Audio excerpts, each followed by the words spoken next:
taking on the task of writing a haunted house book, like how did you approach that in a way that you're like, okay, I want to do something that hasn't been done before, because it is a genre that is so wildly popular, but it is one that has been done so often.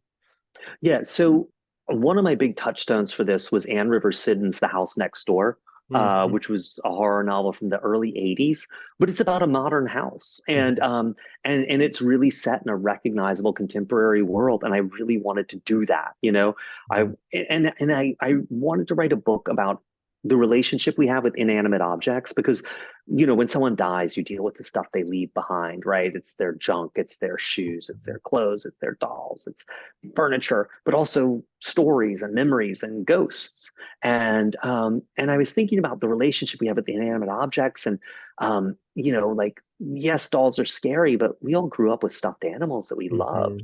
Hmm. And one of the things I realized is, you know, oftentimes if you look at Richard Matheson's Hell House or Shirley Jackson's Haunting of Hill House or even The House Next Door, houses are haunted by evil forces, you know, the Amityville horror and the entity, or, you know, and it's like, well, mostly what would haunt your house would be things you know, people who Hmm. you know who died there. Like if a ghost haunts your house, it's probably someone who lived there or that lived there with you.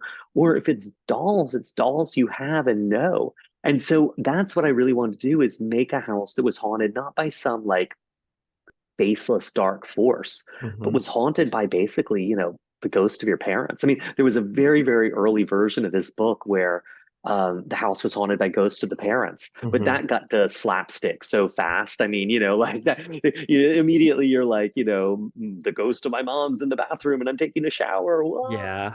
And that's fun, but it's not emotionally resonant. Yeah, Your it's mom like sees your butt. yeah, it's like writing your own version of like Beetlejuice.